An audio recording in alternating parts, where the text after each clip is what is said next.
Hi, I'm Pav. And I'm Neil.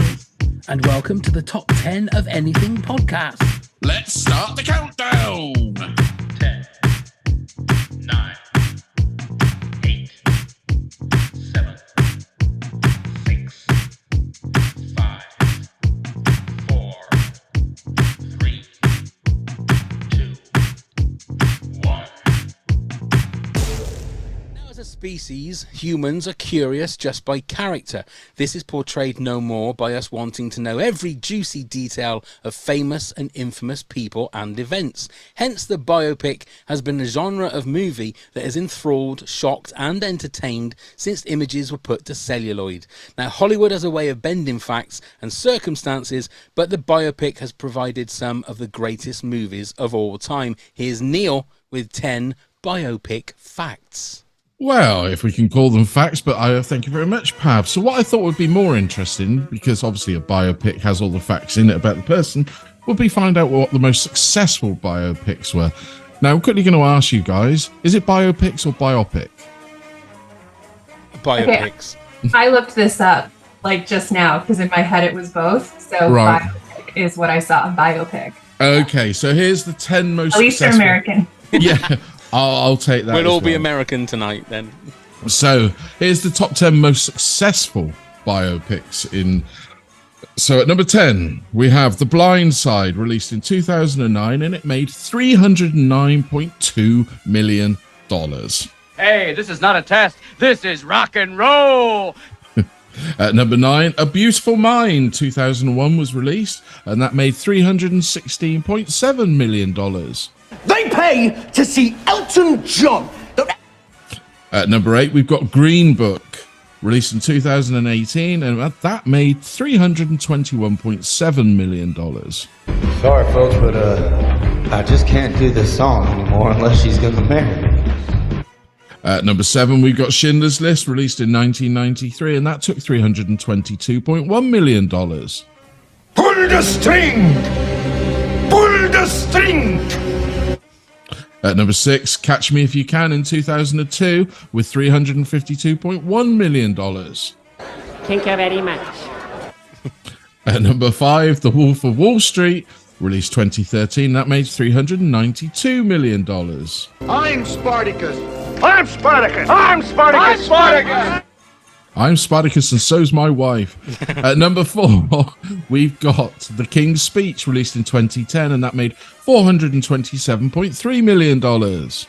He consumed the English with fireballs from his eyes and bolts of lightning from his arse. At number 3, The Greatest Showman, 2017, $435.7 million. Well, I'm funny how? I mean, funny like I'm a clown, I amuse you.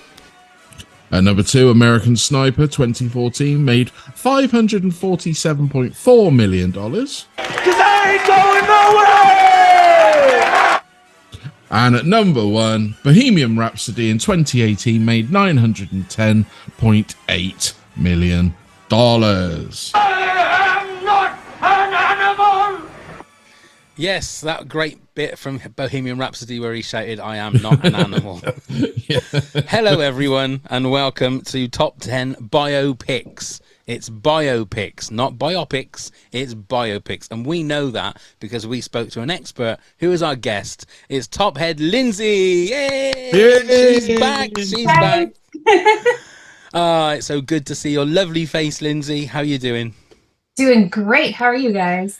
We're all right. Yeah, we're enjoying the sunshine while it Yeah. lasts. Yeah, the heat, which we're not suited to. We sort of shrivel and melt. Yes. You must have traded. I'm in Southern California and it's been gloomy and cool for summertime. It's everyone's going, why is this summer so cold? So, I mean, right now I'm overheated, but that's more to do with me being pregnant than the actual weather. It is. Yeah, I mean, it's been cold, so we'll trade again. We were talking a little bit before we hit record, and you're like a month till you pop, aren't you? Yes, next month he'll be here, or at some point, I don't know, but we're really excited. It's gonna be Is it excitement and nerves? What's the percentage? 100% of both, if that makes sense. There's a layer of both. That makes but exact sense. Yeah. We're so excited. We've wanted him for a very long time. So yeah. And it'd just be magical, and it's so cute when that you finally get the baby. It's just a shame they have to grow up, but you know. I can imagine. Yeah. And the one thing that you have that you can fall back on once it's all done is that every day gets harder and harder and harder as a parent. Every day. You might think when they're 18, 20, it's so much easier. It's not, Lindsay, I'm telling you, it's not. But have that to look forward to. Yeah, enjoy the nice times. Well, thank you for that. I'm excited. Yeah. Yes. Oh, so, you will be. We are here to do top 10 biopics. Now, I don't know about you two, but I literally changed my top 10 again today. As there are just so many films that you can class as a biopic. I know that Hollywood has a reputation for bending the history of certain things, but start with you, Lindsay. How did you find making your top 10? Yeah, I struggled. I had a number one in mind for a very long time that in my heart of hearts is still my number one, but it's not on my list because I did some research into it and the story is very loosely based on these real figures. And I just couldn't, in the end, I was like, no, I should pick ones that are more faithful to what actually happened. But, I was really like, oh, come on, that's the one I've known about. Like it was my for sure number one. So still a favorite film, but there's a lot of jockeying for a position in mine. My number 10 and 11 just switched probably 5 minutes before I clicked to join you guys. So it's really tight. And I also noticed some things about me that I have some patterns in the biopics that I really appreciate. So, or biopics. Yeah, see, here I go. Yeah, no, we don't use the word biopic. I just looked it up, but it's still struggling. So out of interest then, you said that your number one didn't make your top 10. Yes. What was that one? What was that movie? Well, I'm afraid to say it in case it's on yours, but no, that's fine. Tombstone. I love Tombstone. I love everything about that movie. Always have. But that was going to be in my top 10 as well. It was. Yeah. It was it's just genuine. A fantastic film, and I could watch it again any day. And the music, the acting, the story. And I don't even like cowboys at all. Like that whole life does not appeal to me, but it's such a brilliant film. But it's just too shakily, not historic. So left it out. And Neil, what did you think about your top 10? Well, I initially wrote all the films that I knew were biopics or biopics and listed them all down, and I got to about 22 and I thought, hang on, we're not doing that much of a list. So I then started to eliminate things. So like people that know me know that I really love The Elephant Man, but I thought I'm going to take that out because it's not a film that I can personally watch that many times because I'll just sob like a baby when I do watch it. So I got rid of films like that. I may have one in my list that still is a little bit like that, but I think it was honourable that I kept that in. But yeah, and then I narrowed it down, and then I thought, well, let's narrow it down again to the ones that that you've seen multiple times, and that's how I got to my top 10. But it's still changed because it goes to like a top 15 that you've seen multiple times, and then it was forever an ever evolving list, and it will be next week as well. It always is. It always is with these movie ones. Okay, let's get to the matter at hand. Lindsay, what is your top 10? Your number 10 biopic? Okay, so Catch Me If You Can, starring Leonardo DiCaprio and Tom Hanks. It's one I've seen many, many, many times. This is, just a delightful tale of this real guy. And then there's actually something suspicious about it that possibly some of this was fabricated as well, like in his autobiography. So this is why it was like 10 or 11. But in the end, I went with one that I enjoyed more. And I really just love Catch Me If You Can. Leo is absolutely adorable as this, forger kid who's just super smart, just an excellent con man, and how he's able to con and start just forging checks and then start just assuming positions that he's a doctor, a lawyer, a pilot, and he gets through all this just by evading, Tom Hanks, an FBI agent who's like on his trail. It's just really exciting and adorable. And ultimately, I wouldn't say he's a Robin Hood figure because he kept the money he kind of gave it to his dad, who was a shady character played by Christopher Walken. But it's so fun. It is such a fun, delightful film that in actuality, the con man turned into somebody the American government uses to help create better systems of checks so that they're not so easily forgeable. I don't know. It's just. And it strongly helped with the performances of everybody in that movie. I think it's so solid. Yeah. But it was Spielberg, directed by Spielberg as well. I was just going to say, it was one Spielberg. I don't want to criticize him as a director, but he's become a bit of a. I don't think his movies have been solid of late, and that was still at the pinnacle of when he was a great movie maker. Not, it's hard to say. I know. I know. Do you know what I mean? He's still a great, and we must honor him. But he hasn't. He doesn't seem to have the magic that Spielberg always did. But that was at the pinnacle when he was still being able to do those sort of films. So, yeah, totally. And it's really well paced as well. Something about the pacing. It keeps this peppy exuberance, alive, where you kind of celebrate his youth and his ambition, and you cheer for this crazy criminal who defrauded everyone, but including like the love of this family and this woman who he wanted to marry, played by a very young Amy Adams. It's just such a delight. Right. Yeah, great one. Oh, the scene where Tom Hanks thinks that Leonardo DiCaprio is an FBI agent. And he's in the same room with him, and he's almost caught him, and Leo still manages to just one more con to get out of the way. It's so good. It's such a good film. It is very good film. Great one to kick us off. Go on then, Neil, you're number 10. Well, I'm not sure that either of you may have seen this, but I love Joy Division. I love the story around Ian Curtis. A very sad affair that was. But the film Control, the story of Ian Curtis and Joy Division, I think it's a really, really good music movie. It's filmed in black and white. Sam, I've now completely forgot his name, Riley, who was in things like Maleficent and that, wasn't it? I'm having a real mind blank. It's too hot, I'm melting. But Control to me is a wonderful film, because having read the book, they've captured a lot of what really happened and what really went on in the days of the Hacienda in Manchester and everything like that. I find absolutely fascinating, and would have loved to have been there myself. That's what it is. And of course the music's fantastic as well. Great. If you're a Joy Division fan, I suppose. Exactly. Yeah. They're one of those bands that I don't understand why they are so revered. I honestly don't, because he sings out of tune. That's the thing that gets me. It's his style. And I'm not having to go at anybody that likes him, because them Radiohead and all that shenanigans. You remember Pink Floyd and all that. Please don't start sending me. You like what you like and you don't what you don't. I've never seen it, Neil, to be honest. And obviously, it's not. It's a good film. It's a good film. I mean, ultimately, it's a sad film at the end, but yeah, it's a good film. And like I said, I love the music. I love the performances of everyone. It's up there for me. Great one.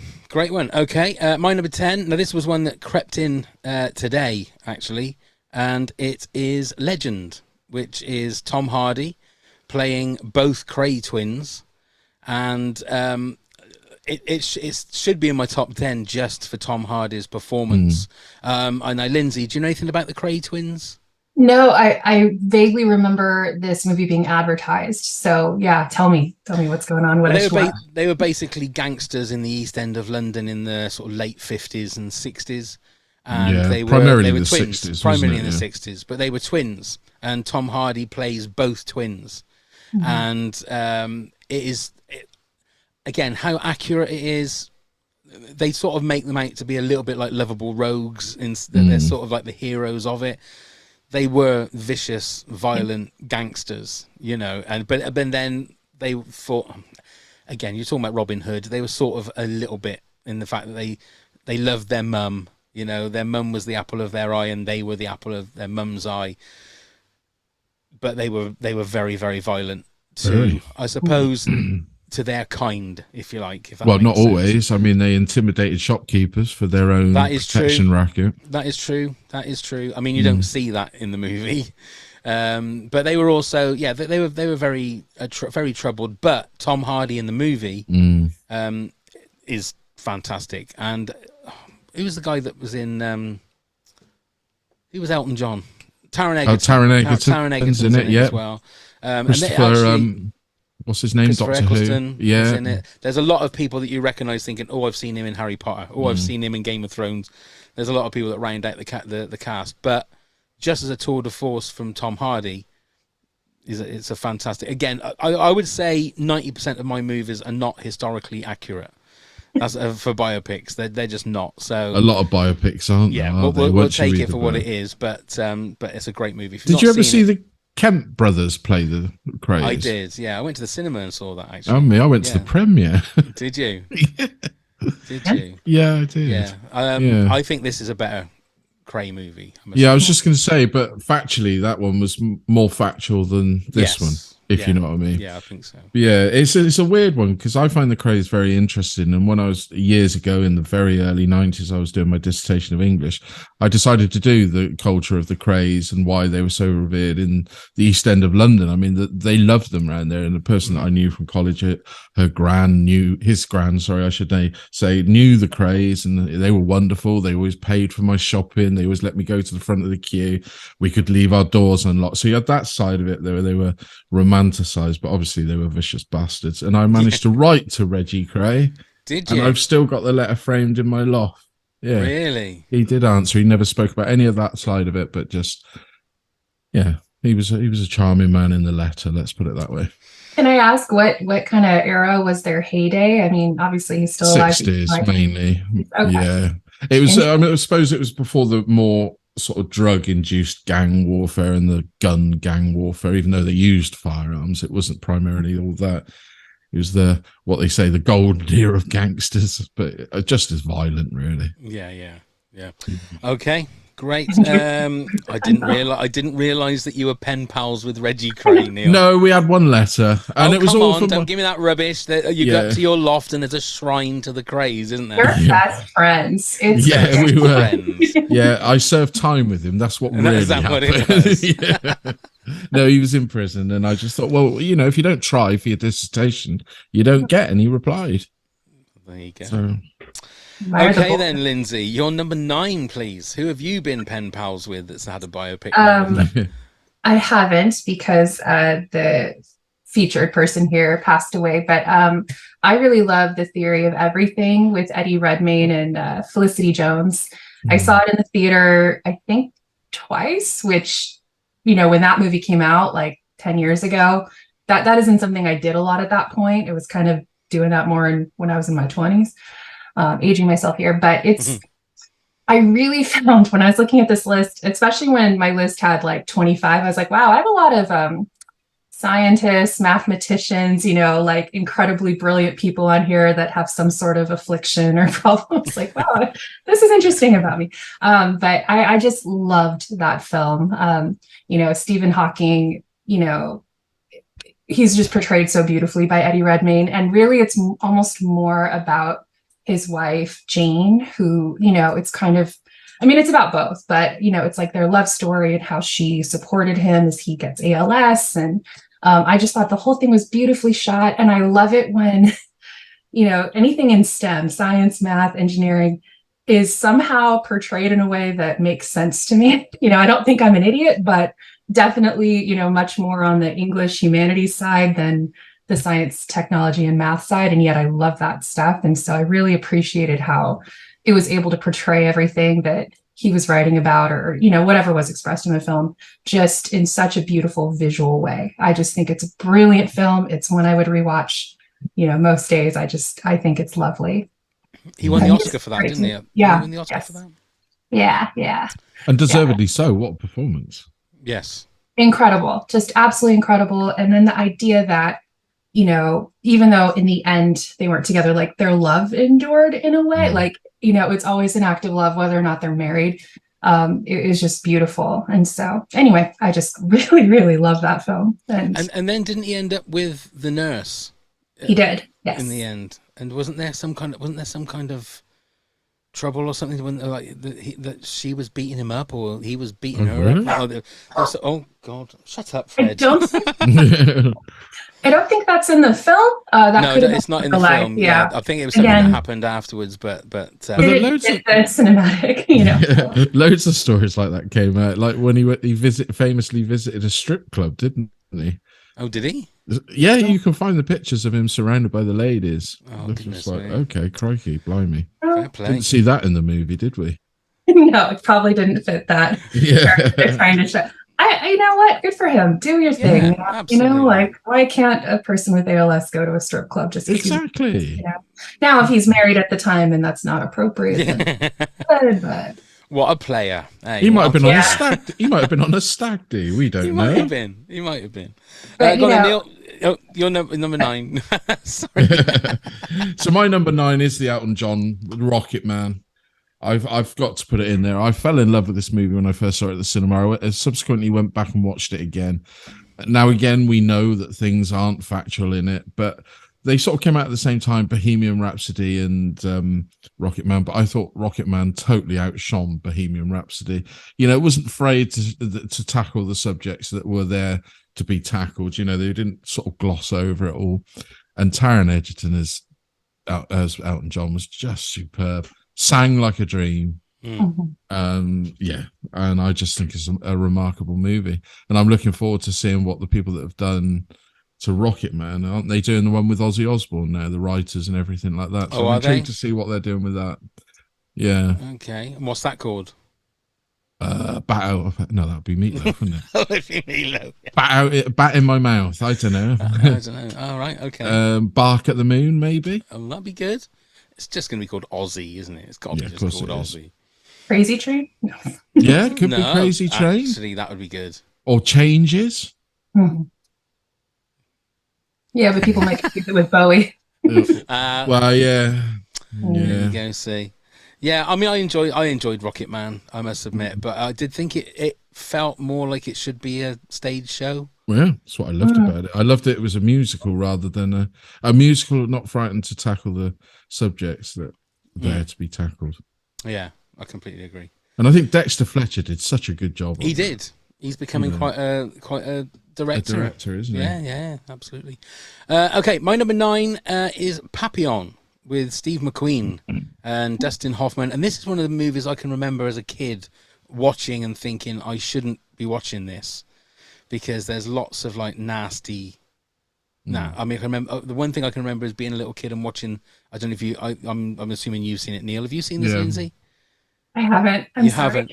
Yeah, it's about a guy that he always ends up in prison. He always breaks out of prison. He ends up on this. Was it Devil's Island or something? I think it was. Yeah, that was where they sent the French. It was French, wasn't he? Well, supposedly the real person. And it was apparently a prison that you could never break out of. So he tries to break out of it, and he ends up in solitary confinement for years and years.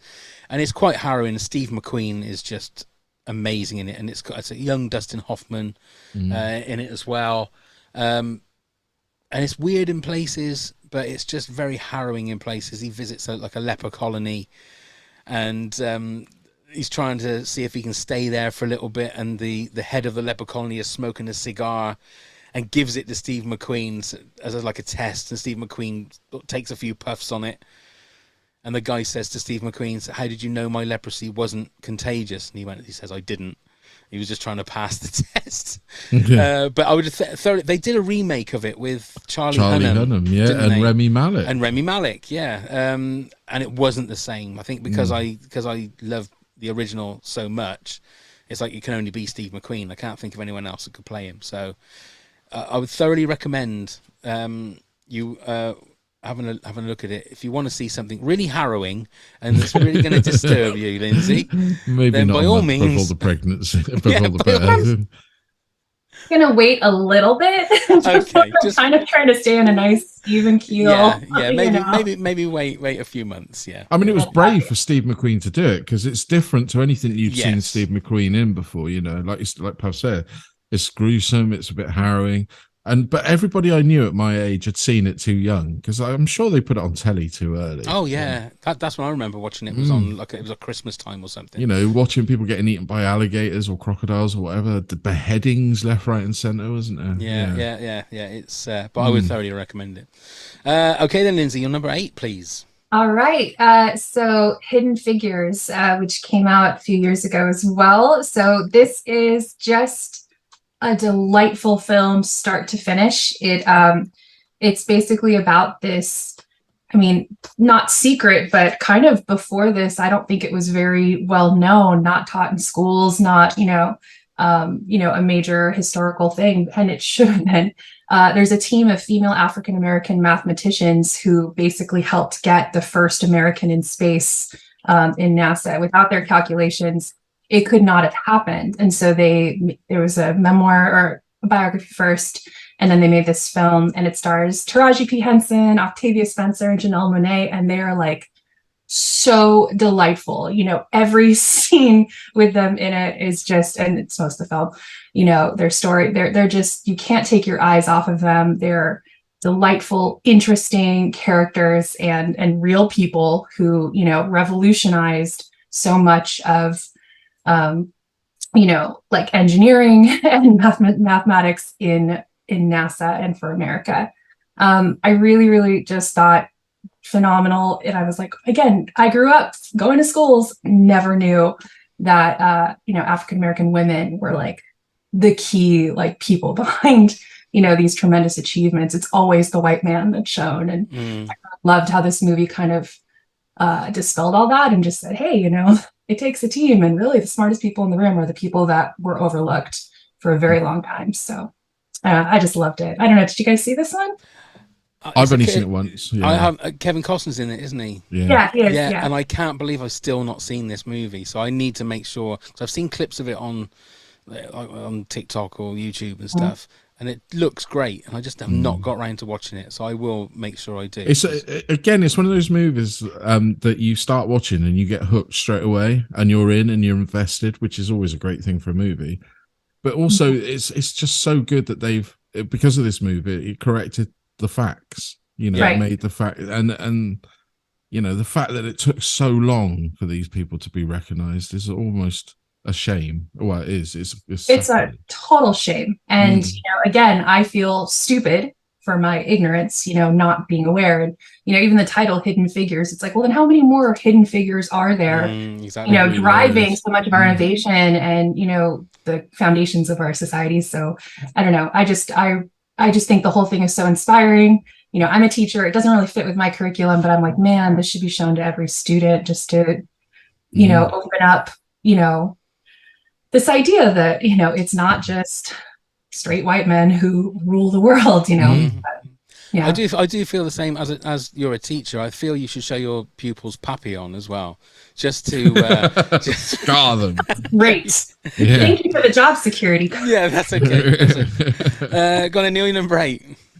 So it is talking of quite a hard hitting film. It's Schindler's List. Now this really should probably be higher, but the problem, how I did my list is watchable films, and I would have struggled to rewatch this numerous times. But it's also a film that I feel everybody on the planet should watch, because it's one of those films that, all right, maybe it's not all factually correct like all biopics. It is also very educational in the fact of what did happen in these concentration camps, and then is a gateway to these younger generations who sadly seem to be forgetting about the fights and the things that happen to people for our freedom. So this is why I think it should be on all curriculums of all schools, and not forgotten. And the fact, the cleverness of Spielberg and how he did it, he's filming Jurassic Park at the same time. So at one end, he's doing a high octane action, romp. And then he's doing this hard hitting, a film that he said he always wanted to make. And boy, did he make a film that kicked you in the guts.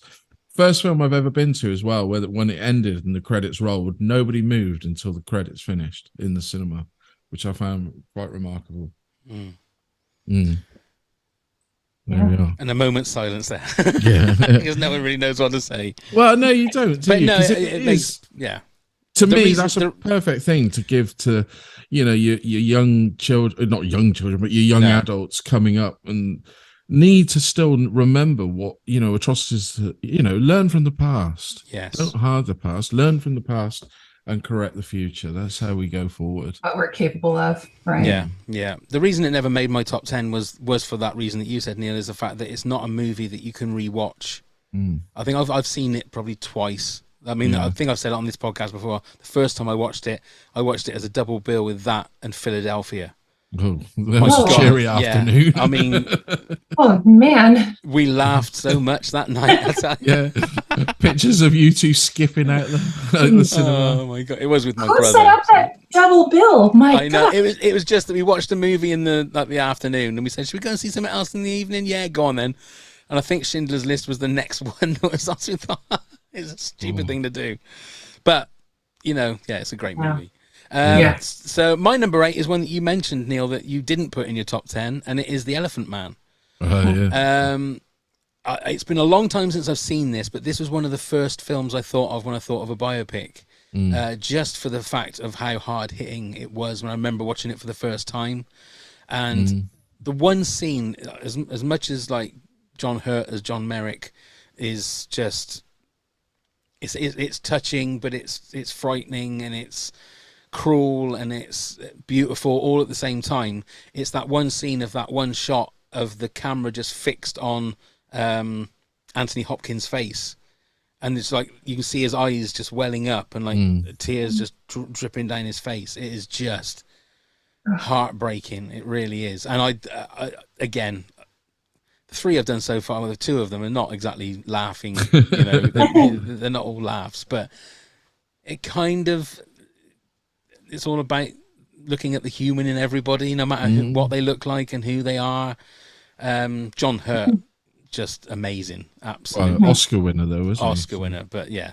So I would thoroughly recommend that if anyone has ever seen it. And I don't know about you, Neil, but would you say that's oh Christ! Now see, it's bloody Heat. Who directed it? David Lynch. Is that his most accessible movie? Do you think? Yeah, that or June. Even if you don't like June, June's quite accessible to watch, though. Yeah, it is. It was produced by Mel Brooks. He put the money up for The Elephant Man. Did he really? There's a bit of a fact for you. But it's a Neil, film. you're off the clock. You don't have to do facts now. You've done it. That's it. It's because it would be up there as it's a great movie, and it's probably one of the best movies made. Yeah, I find it really hard. I can't watch it all in one shot. I have to stop and have a break, and it makes me cry every time I then see it. I can't do it. Yeah, absolutely. But I thought I'd chuck it in there. Okay, Lindsay, your number 7, please.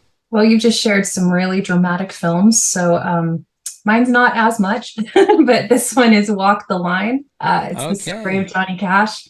It's mid 2000s. Joaquin Phoenix and Reese Witherspoon play Johnny and June Carter Cash.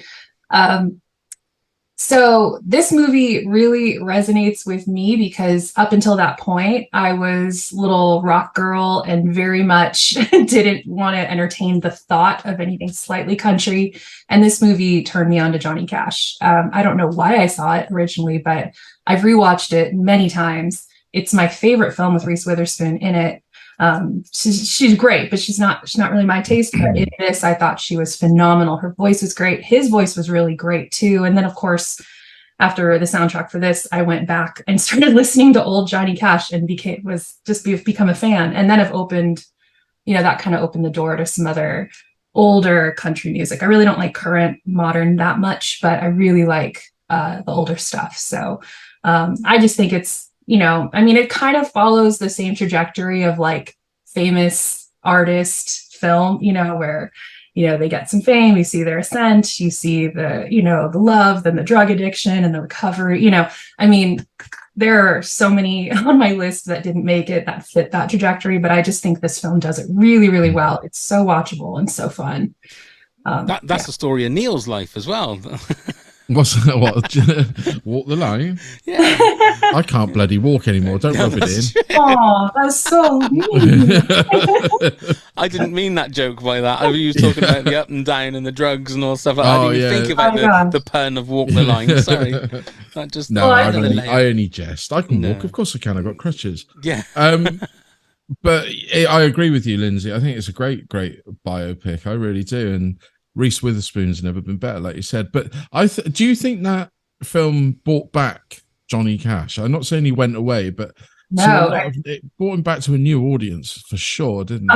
100%. The only interaction I'd had with Johnny Cash before that, or only like relevance he had in my life besides just his name, was his version of Hurt, the 9 Inch Nails song.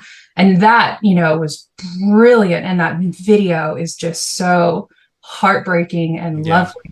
And Hurt has been, one of my favorite songs forever. So, that I knew. And then going back through his catalog, it really just, for me, definitely. And I think for a lot of other people, he became a lot more relevant. And, again, which is a great thing, that films, that books, can reintroduce, history in maybe a more digestible way or help you discover something you may not have known. Yeah, completely agree. Completely agree. Go on then, Neil, you're number 7. So it's something I was late to the party at, and I believe you were as well, Pav, is Elvis. Yes. The Elvis, recent Baz Luhrmann. Just missed out on my top 10, that did. Now, I've rewatched it again. I was blown away the first time I've seen it, and I've grown to love it even more the second time I've seen it. I love the portrayal. Now, we know, it's teaching us things probably some of us didn't know. It's teaching us things that some of us probably did know after reading some biographies. But, I just thought it was great. Austin Butler. I mean, it's the weirdest thing, wasn't it, with him? Because one minute you're looking at somebody that didn't look anything like Elvis, and the next minute all you can see is Elvis. Yeah. But I've heard a lot of people recently complaining as well about Tom Hanks's performance, but I thought he did really well. Really good job, especially if you go back and look at interviews of the Colonel and you can see footage.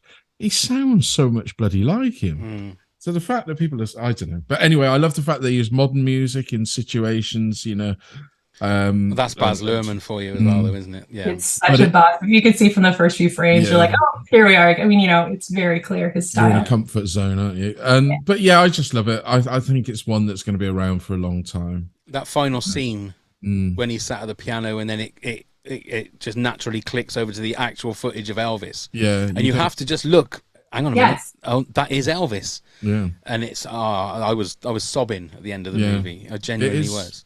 It's a great thing, and I don't know why I was so late to the party. Yeah. But I'm fully on board now. There you go. See, that would have been in my top 10 if I hadn't added the 3 that I added today. So I think it was like my 15 or something. I really loved it. His portrayal was so incredible. So good. And you could tell that he put absolutely everything into that. And I think when he did some of the publicity afterwards, he still had the Elvis voice, didn't he? 'Cause he couldn't get rid of it. Yeah. He's from kind of the area where I teach. He was a homeschooled kid, but he should have gone to the high school, like mine or the one right next to it where I teach. And I'm like, nobody sounds like that. Like he just was so immersed in it that he couldn't shake it for a while. I think he has now. Yeah. And he was in Yoga Hosers, Neil. He was. Yeah. He was indeed. I don't remember him in that, but then I don't remember a lot about that movie. No, I can't remember much about that. No. Okay, my number 7 is another Leo movie. It's Wolf of Wall Street. Well, that's my number 6. Oh, that's your number 6. Yeah. If just for the fact it is one of the most batshit crazy movies I think I've ever seen in my life. And it's another one of those very rare movies where it's about, is it 2.5 or maybe nearly 3 hours? It's 3 hours. 3 hours long. And it doesn't, I think I've watched it 3 or 4 times and it never feels like 3 hours long. Not like the new Avatar movie, which I felt every minute of that 3 hours, 18 minutes. But Wolf of Wall Street is one of those movies, it's like, because it's so dense with stuff in it and so much stuff to look at, that every time you watch it, you see something different. It's a bit like Airplane in the fact that you see something new or hear something new every time you watch it. And Leo didn't get an Oscar for this, did he? He got it for The Revenant, I think, wasn't it? Wasn't it for The Revenant? Yeah, he did. Yeah. He should have got an Oscar for this because it's an amazing. It's Leo's movie. Everyone's great in it, but it's Leo's movie. It's such an amazing performance. And again, it's where they make somebody that is genuinely just a crook into this. Asshole. Yeah, into this, like, you want to be him. No, I don't. Don't you? I mean, maybe not how he ends up, but the fact that he's there with all this money and he's, I mean, what a place to work that must have been. The Christmas parties would have been mental, but not for the dwarfs, it was. No, not for the dwarfs, obviously. No, not for them. But I mean, it just looked like. Did you not feel though when you watched it? This is why I put it on there. I actually felt hedonistic just watching it rather than absolutely. being in it. It was crazy. Absolutely. What Martin Scorsese did to people watching that. What the younger generations must think. They must be in their prime now. They're thinking, we've got everything in that I could ever want to excess on. Yeah. Whereas I'm watching it as an adult thinking, Christ, I need to go into rehab just watching it. Yeah, absolutely. Yeah. It was a brilliant film. It made me feel so horrible I don't know. It's just like, I was like, everything about this is disgusting. I need a shower. Like it just, I can't rewatch that movie. I saw it, like a lot of people have that in their top 10. I was like, I don't want to see it again, but brilliant, like start to finish, brilliant. I know exactly what you mean. And it is that feeling of like, how did people get away with that? But then obviously in the end, they didn't get away with it. But at that time when they were at their peak and their height, you look at everybody and they're all horrible, selfish bastards. You know, they are just horrible human beings that are really only there for themselves and there to just make as much money as they can off of people that are not as fortunate as they are. So it was like a real life Gordon Gekko with excesses. It really, wasn't it? yes, with absolute excess. Yes. Okay. Yeah, that was my number 7. So Lindsay, your number 6, please. My number 6 is The Social Network, which I think for somebody my age who was in college when Facebook came out, and, you know, I've seen, you know, I grew up without social media and, you know, as an adult have always had it. It really just crystallizes a lot of what I didn't know about what was going on at the time. Have you guys seen this movie? Or Yeah, absolutely. A long time ago now. So yeah. Yeah, I absolutely love it. And a big part of it too is actually the soundtrack. I think that really makes this. It's Trent Reznor doing the first of a million incredible soundtracks. And I've listened to just songs from that, you know, kind of in the background, like if I'm studying or, you know, grading or whatever I have to do.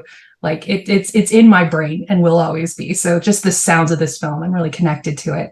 But Jesse Eisenberg he's an actor who always plays people I hate. And he's so good at it. He's just so good at being kind of a despicable little worm, who, you know, Mark Zuckerberg is definitely in his portrayal. You know, that's kind of what he's going for, I think. But it's just so fascinating, this ascent into, you know, we're not going to be millionaires. We're going to go for $1 billion. Like that's the thing, you know, just the capability of all of it and just the tech revolution behind it. I don't know. I'm so fascinated by that whole world. And then how there's so much infighting, you know, whose idea was it? Who's getting credit for this? Who's being frozen out? You know, the whole thing is kind of couched through this like lens of a lawsuit. Yeah. And I don't know, it's just brilliantly done. I love Aaron Sorkin's writing and directing. You know, it's just perfect. It's just It's got that bizarre thing with the dialogue, hasn't it, where it's speeded up, so they've got more dialogue in it. So fast, it's bizarre how they've done Andrew Garfield for me is fantastic. That moment when he realizes that he's been conned near the end is just and the look on Jesse Eisenberg's face, because he's been so full of bravado and you know, sort of screw you, but then he realizes that the only friend he's ever really had, he's just gone and like just conned him and taken him for a right. It's a really, really good movie. It is a good movie. Probably David number Fincher 12 or 13 so on my list, but yeah. Excellent stuff. Okay, Neil, your number 6 was Wolf of Wall Street. It was. My number 6 is Jim Carrey and Man on the Moon. That's my number 3. That's my number 5. Oh, you've got one. And your number 3, Lindsay, did you say? Okay. Love that film. Yeah, this is a great movie. Now, I've accompanied with the Netflix thing as well. Works perfectly. I didn't know who Andy Kaufman was, but I have been, let me say, a massive Taxi fan for years. Me and my brother went to LA in 1991, I think, and I pissed him off because there was 2 hours of Taxi on the TV every night. So we didn't do anything at nighttime until I'd watched the 2 hours of Taxi at the hotel room before we went out and did anything. And it really pissed him off, because then you couldn't watch something on streaming and just see it all. It was just like, oh my God, look, they've got Taxi here, 2 hours of it. So we ended up watching it. And obviously I always thought that was what Andy called, I thought he was Latka. I thought that was what he did.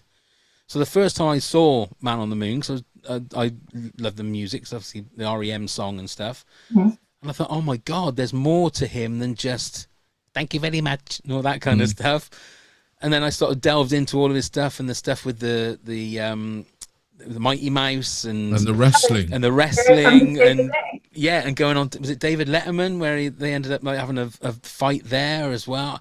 I was amazed, and I thought I'm not a big Jim Carrey fan, but I thought he was amazing in this movie. I really did. But that's what I Yeah. said when you watch the I can't remember what they called it, the Netflix thing about the making of it, and showed how Yes. Jim Carrey just stayed in character the whole way and almost obsessed over it. I find it intriguing how that went away. I went ahead and but it's also really sweet. Sorry, Lindsay. No, it's fine. Sorry. I love Jim Carrey when he's doing his more dramatic roles, and even though he's playing a comedian, he's a dramatic actor in this film. I think he's a genius at drama. I don't always love his like The Mask kind of, silly, crazy Ace Ventura stuff. I grew up with that. That's not really for me, but I'm the same. Yeah, this movie, his performance is so brilliant. And then I haven't seen the Netflix thing, so I want to check that out like right now. Like since we're done, I'm gonna go check that out. Fascinating. It's completely I just fascinating. love that film. And as much research as I could do, and Andy Kaufman at the time this came out, I did. And I think Courtney Love is really brilliant in it. She's such a light in this movie. Danny DeVito is fantastic. Oh, it's just genius start to finish. And then the ending, how it's a little cryptic about, what really happened to him. And what's the name of the lounge singer that he does? Tony Clifton. Tony Clifton. Yeah. That's right. You see, I'd love to have seen Tony Clifton. Yeah. I think that would be amazing. Oh, that we'd have. I mean, so many people said that when he turned up and they saw him and didn't realize who it was, they found it cringeworthy and horrible. I think that would have just been amazing. Well, that's our kind of humor, Neil. It is. That's the good stuff that we love. I think I'd have been rolling in the aisles. Indeed. So what was that? That was number 6. Okay, it's time for this. Oh, I pressed the wrong button. Pop quiz, hot shot. Yes, pop quiz, hot shot. Now, Lindsay, you haven't done this with us before, have you? I have not, but I love the clip, by the way. Steve. It's so great. So here we go. We're going to do a quiz. It's first one to 3. And if you get the question wrong, it goes over to the opposition and they get a chance for the bonus. So, Lindsay, you are our guest. Do you want to go first or second? Love to go second. Okay, then. Neil, are you ready? As ready as I ever will be. Here we go, then. Who played Nixon in Frost Nixon? Frank Langella or Langella. Is correct. I've actually written here Frank Langella or Langella. So well done. I'm going to get 1 point for that, though. Oh. Lindsay, what fast food outlet was featured in The Founder? Having no idea what that film is, this is going to go great. McDonald's. Is correct. It's a really good film. Michael Lindsay. Keaton movie. I would thoroughly recommend it because it is amazing. Okay. It is so very good. yeah. Especially when he goes to go and get his very first McDonald's in the 50s, I think it was. Yeah. And he has no concept of what. He said, "Where's the knives and forks? Well, what am I supposed to do with it?" It is a really, really good film. Nick Offerman is in it as well, and he's great. Great as everything. Neil, who directed Black Klansman? Spike Lee. Is correct. Okay, Lindsay. Who won an Oscar playing killer Aileen Wuornos in Monster? Oh, Charlize Theron. Is correct. 2 for 2. Neil, this for the win. Are you ready? This might be the first time ever. It might be. Angela Bassett played the late Tina Turner in which 1993 biopic? What's love got to do with it? Is correct. Oh, Neil, Sorry, well Lindsay. done. But I'm quite pleased. Finally, I've won one. Well done, Neil, and I hope you're proud of yourself for beating a pregnant lady. So well done. Well, story of my life.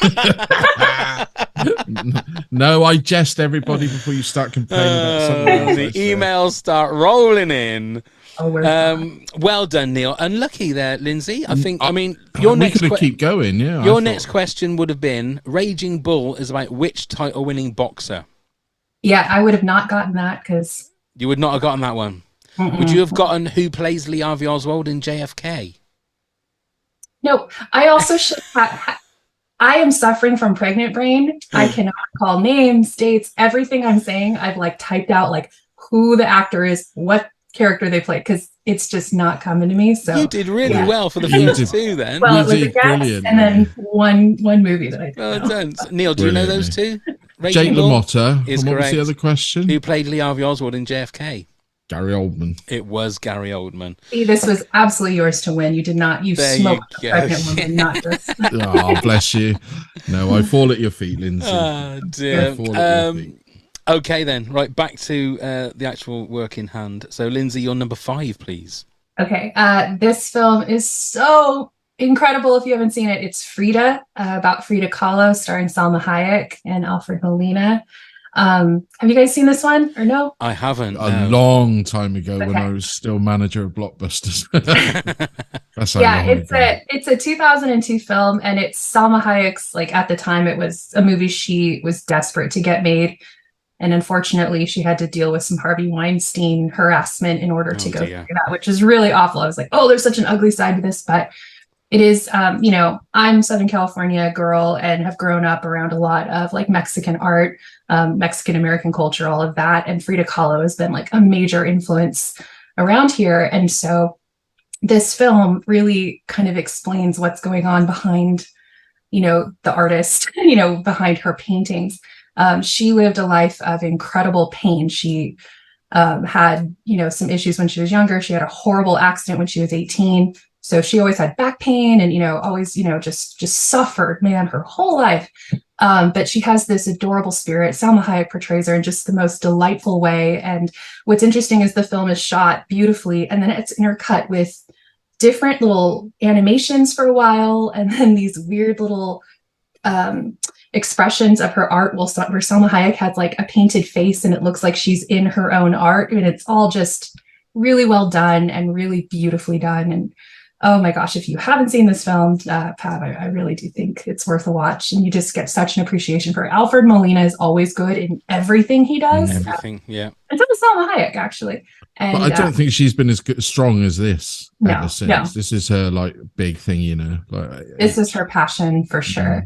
It's just a beautiful, incredible film, really powerful, amazing artist. And, you know, unfortunately her life was cut short. I think she died at like 47, but to live out loud and to share her soul this way, to be such a self-taught artist, you know, and to be so thoughtful and everything, it's brilliant and beautiful.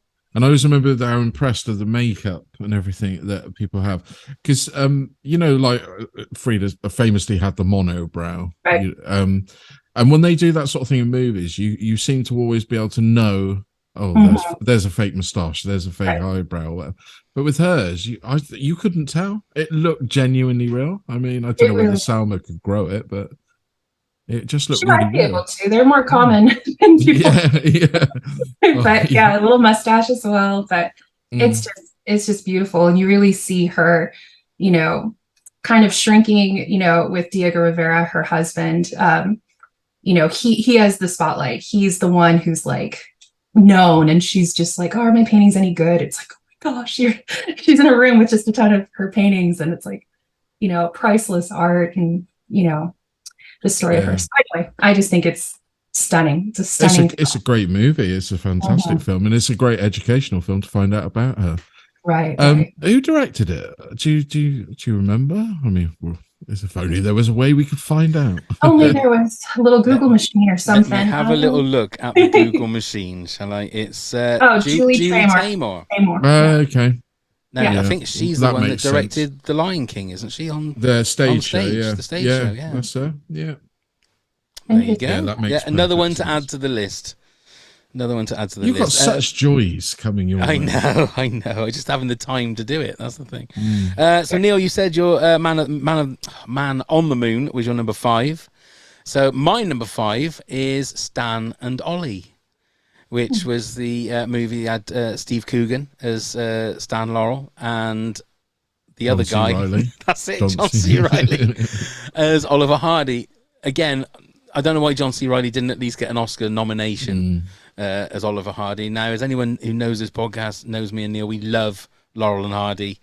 And I thought it was just fantastic the way, just the opening scene where they do the dance from Way Out West.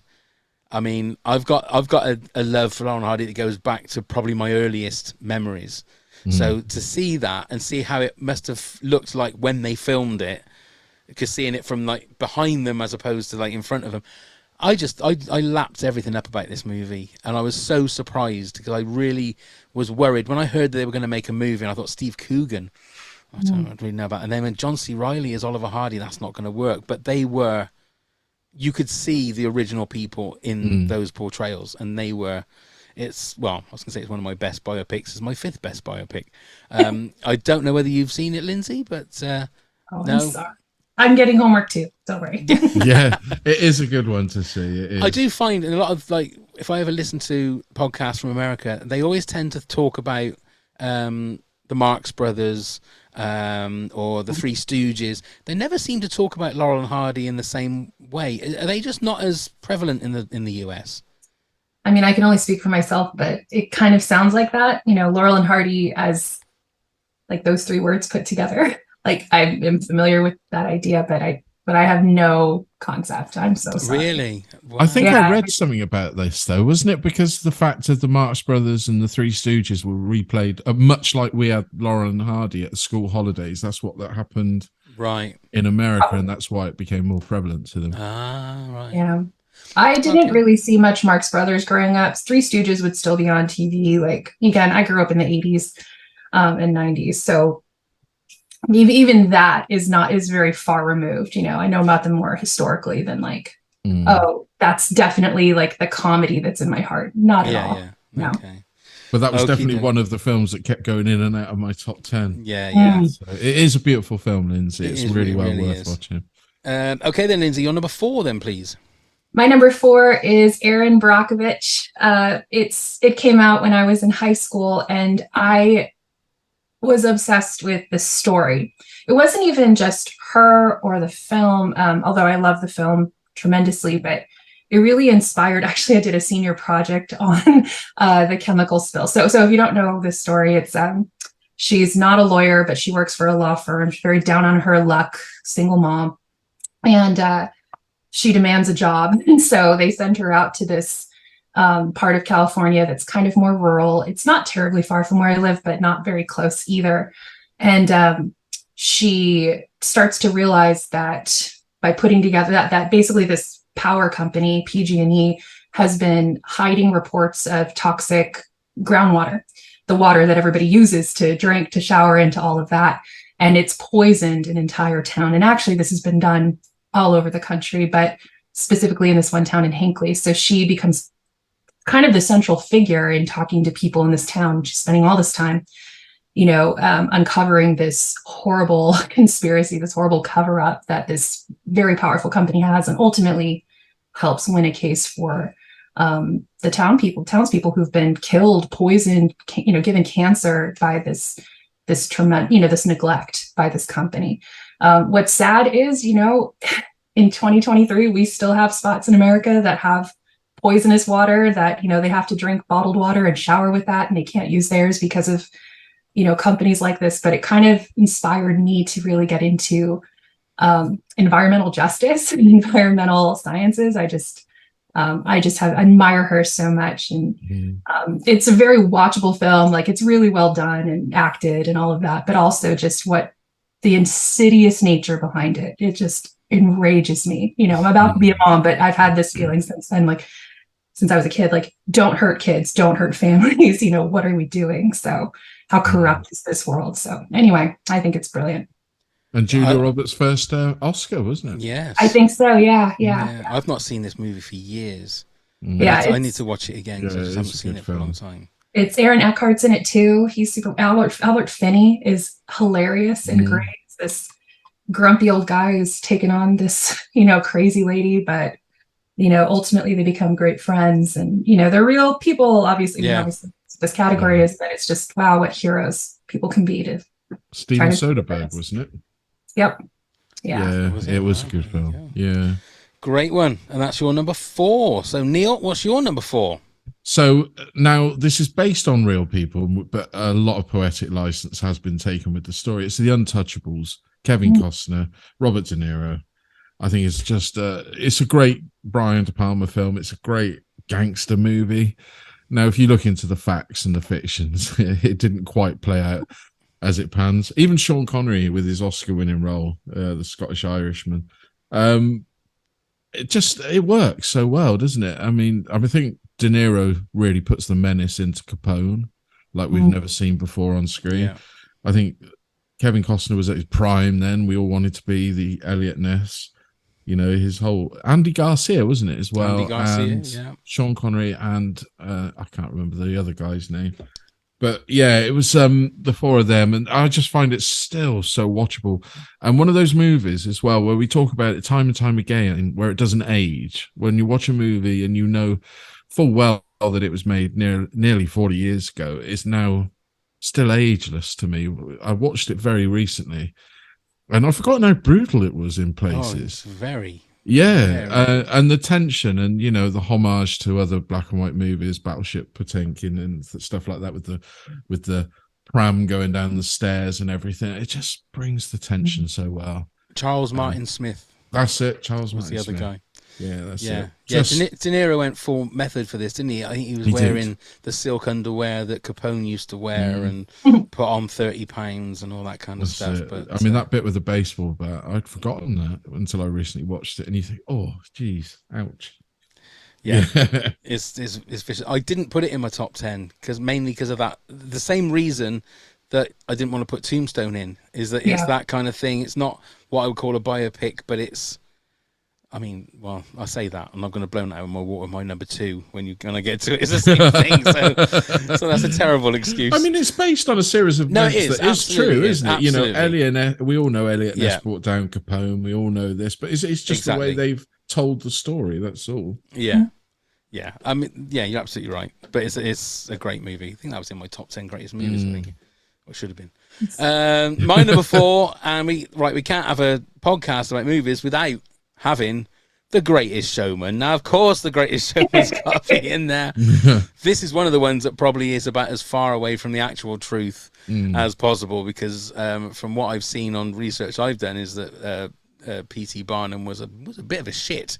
He wasn't a particularly just a bit, even. He wasn't a particularly nice person, and he definitely probably didn't sing and dance as good as Hugh Jackman. But if we're going to go for biopics, look, I've said as much as I'm going to say about The Greatest Showman in all the episodes that we've done, but it's there as my number 4. Okay, Lindsay, your number 3 was Man on the Moon. Yep. So, Neil, what's your number 3? So this is the question you gave to Lindsay in our little quiz, Raging Bull. Oh, right, okay. I think this movie is really well made. It's made in black and white. It's Martin Scorsese again. It's Robert De Niro again. Now, we talk about method acting. This is the film that to me, is the proof of method acting.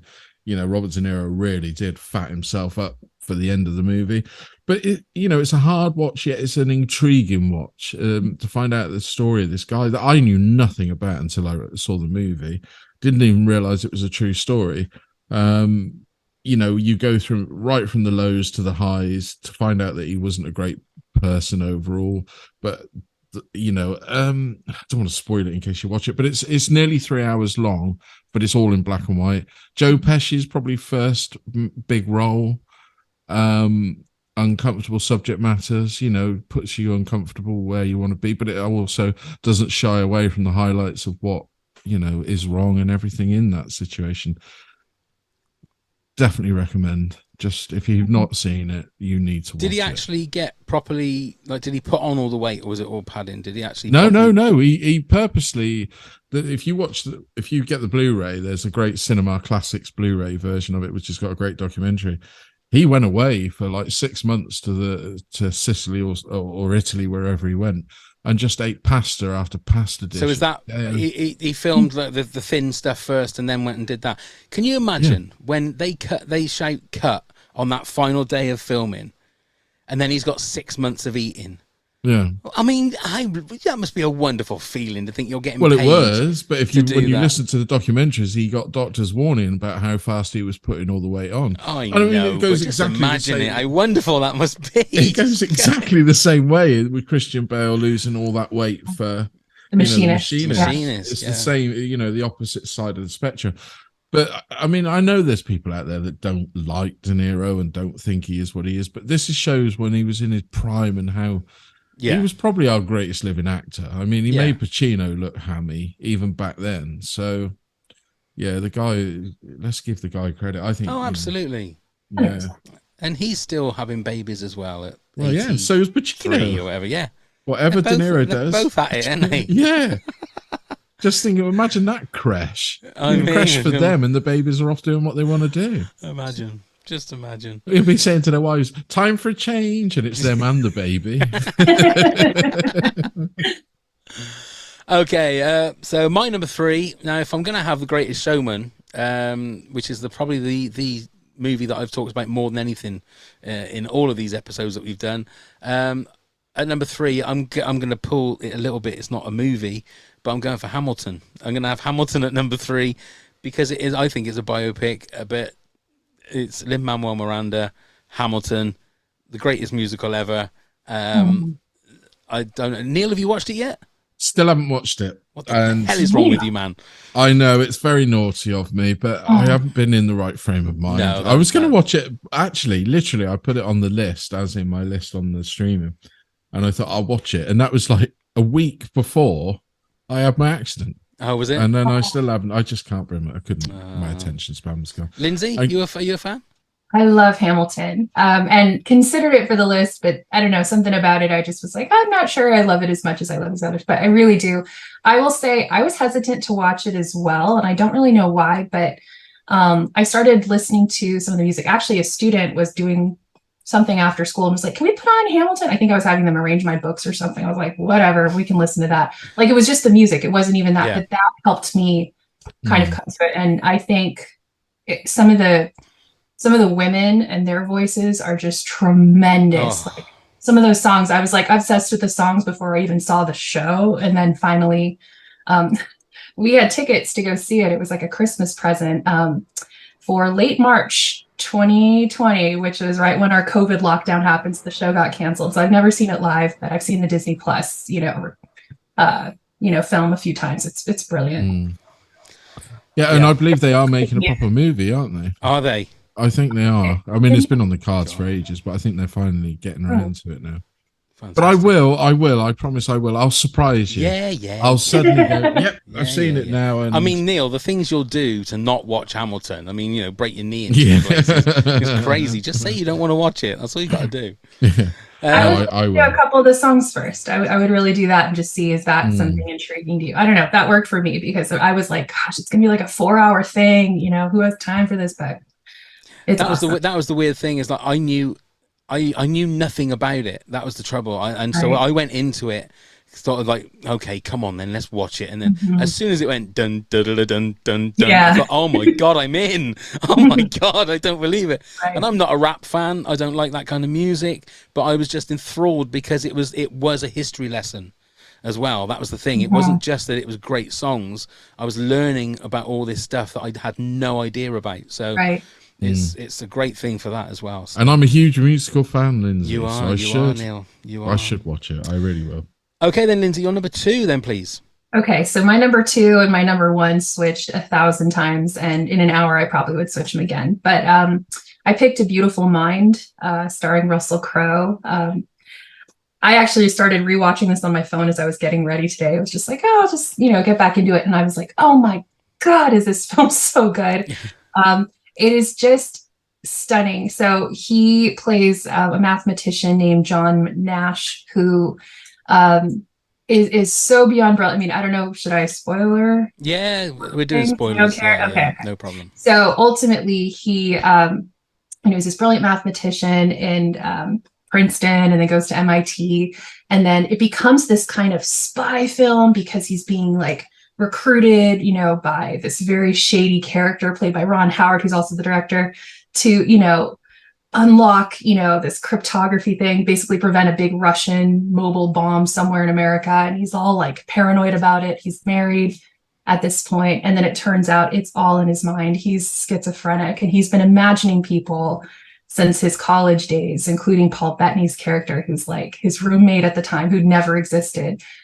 And ultimately the film, comes to this, he's going through treatment and all of that, and, trying to figure out what's real, how do I know? And ultimately he uses his insanely brilliant brain to deduce reality from the fiction his brain is inventing. And so it's just stunningly powerful. It's a beautiful love story, and the music is beyond great. It's such a great score. I'd forgotten how great and like how paranoid the music makes you feel, and how stunning every revelation is. And Russell Crowe is fantastic in it. This is like his Gladiator era, and he's playing the absolute opposite character. This total, brainy in his head guy who's really antisocial, but ultimately is this stunning genius. And again, it's another film that made me understand the math. I appreciate that. I almost had Imitation Game on here too, which is very similar in that, it made things clear to me. But yeah, I just love A Beautiful Mind. It's so good. Yeah, it is a great movie. I haven't seen it for ages. I must watch it again. You say that about understanding, I'll say maths and whatever. The Big Short. The Big Short is another. Have you ever seen The Big Short?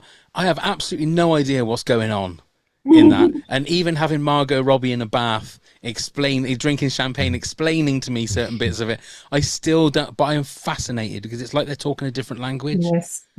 But I'm just absolutely fascinated by the fact that these guys know what they're talking about, and it's just mind-boggling. So, and it's the same. And one thing I love about A Beautiful Mind as well is, you get drawn into that intrigue of the spying and stuff, and then you ask the question, is it real or is it not? You get drawn into that as much as Russell Crowe's character. Yeah, you see the code kind of come off the page, in his mind. You're like, but that doesn't make any sense.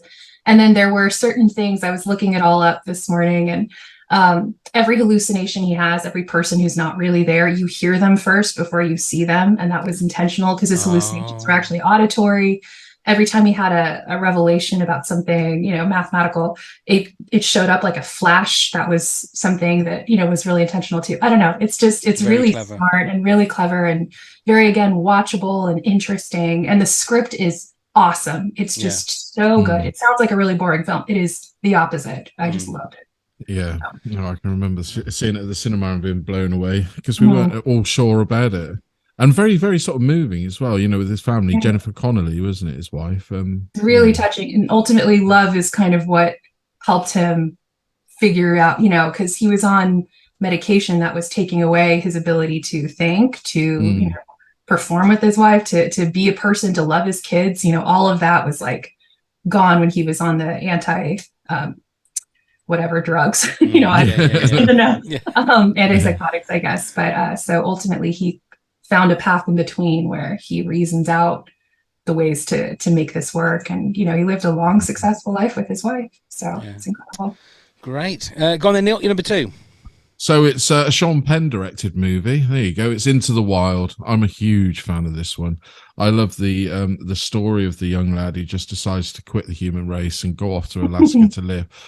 Who doesn't think of that from day to day and think, oh, how nice that would be to get rid of the money side of things. It's well directed, well acted. Emil Hirsch is the young lad who does it. You meet a whole slew of other actors coming in and out. Vince Vaughn's in it, Kristen Stewart's in it, or Kristen Stewart, or however you pronounce her name, and people like that. But the soundtrack is just beautiful. We talk about music in movies. This is probably my favorite movie soundtrack. I think it's just stunningly gorgeous. Eddie Vedder did it, and I'm a huge Pearl Jam fan, but it's not like Pearl Jam music at all. It's a lot more restrained and beautiful. But I would recommend anyone. I introduced it to my daughter when she was about, 14, and it's now her favorite film. So she will watch it yearly. It's uplifting yet sad, if that makes sense. Well, I've not only never seen this movie, I've never heard of this movie. Have you not? No. It was our John Krakauer book, I think. Yeah. Oh my God. Yeah. Yeah, it's absolutely. I think it's on Prime or something like that. Right. It's one of them, but yeah, it's a beautiful film. It's an absolutely beautiful film. Moving, funny. It's got everything. And is it Hal Holbert who is such a sweet moment between a young generation and sort of the Twilight years generation. It's some beautiful moments in it, and it should be a lot more recognized than it actually is. Yeah, I'll add it to the list. because I've never heard of that one. So I will. Oh, I will wow. watch it. Yeah. Yeah, it's a beautiful. Well, I've learned something tonight, Neil. Well done. Yeah. Well done. Okay, my number 2. Now, this was the one that I thought is not really a biopic, but it's JFK. So Jim Garrison is who it's about, really, but it's obviously in the envelope of the whole JFK assassination, and I love the JFK.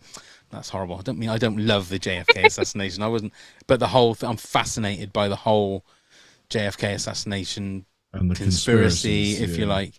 And Kevin Costner is great in this, and I think it is more the JFK side of it that I'm fascinated with, but as a piece about the guy as well, because the guy, Jim Garrison, was a very interesting guy. Some of it again is not this true Oliver Stone thing, you take everything with a little pinch of salt in regards to what is fact and what is fiction in his movies. But yeah, I mean, I classed it when I thought about this subject. JFK was one of the first ones I thought of, and probably tenuous link to a biopic, but no, it definitely is a biopic. There's no. I'm absolutely that's a good. Biopic. Well, I'll take that. And I would have put it in my list. It went in and out of my list, but one of the things I really want to see, and I've never seen it, is the director's cut.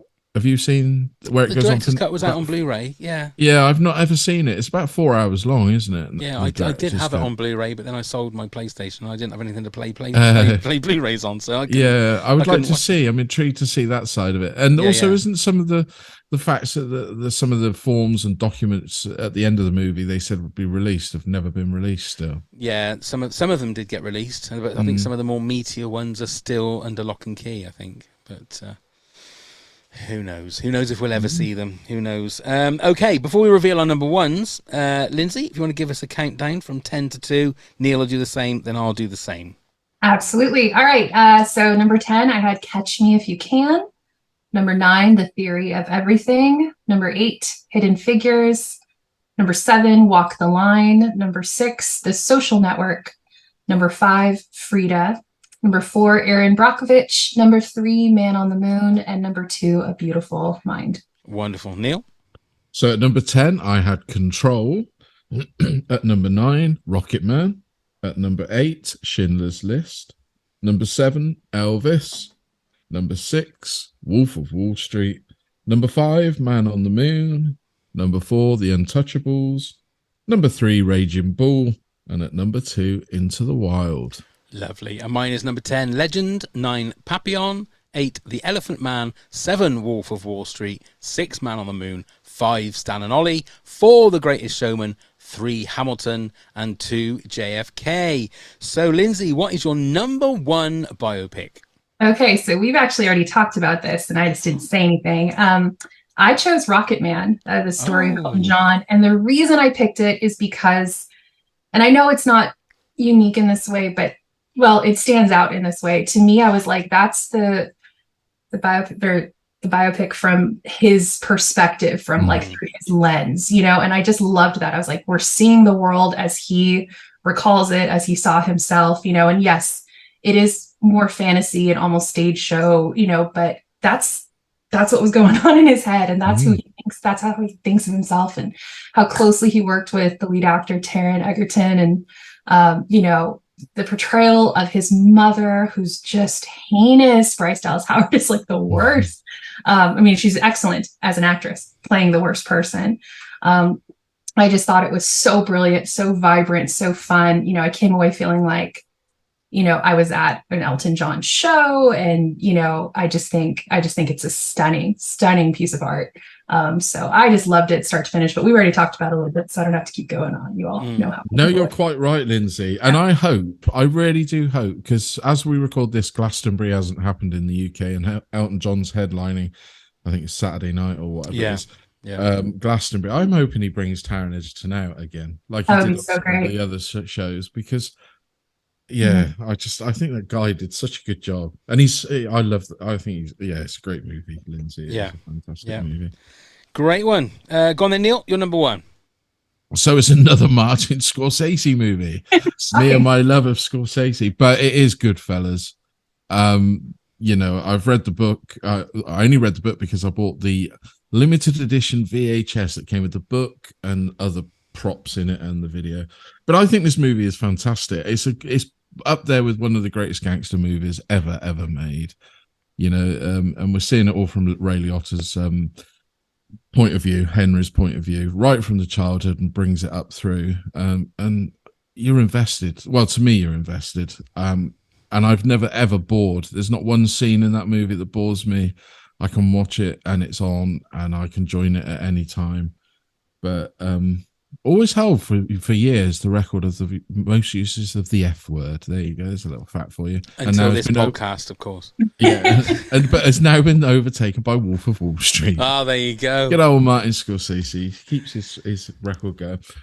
But you know, again, it's De Niro. It was fantastic, but it's Joe Pesci's show in this one. He's the lunatic that we all wish we didn't have a friend like. And yeah, it's brilliant. It's just brilliant. Was that in your top 10 movies of all time? Probably not, because I went for it's a different subject, but I went for the repeat viewing. Of course, yeah. What overtook it, and it probably would be next week. yeah. Okay, yeah, you can't argue with that. You can't argue. Well, of course, it wasn't in any of our top 10s, was it, Lindsay? But you can't argue with that, can you? My number one, I think it's one of the ones that has had the most changed, as in Hollywood-fying it, if that is even a word, but it's Braveheart. The story of William Wallace. I thought, considering Mel Gibson directed it as well as starring in it, did the sort of Dances with Wolves thing, and also cleaned up at the Oscars the same as Dances with Wolves. But I thought his performance in this is amazing. It is just, and I know that Mel Gibson has got so many sort of bad ticks in his corner, if you like. Yeah, he's got demons. But I really thought he's a very interesting director. Apocalypto was one of those movies that was just like stunning to watch and so harrowing in places. And this is the same. This doesn't pull its punches. This has got some very, very graphic scenes that stops you from wanting to watch the movie.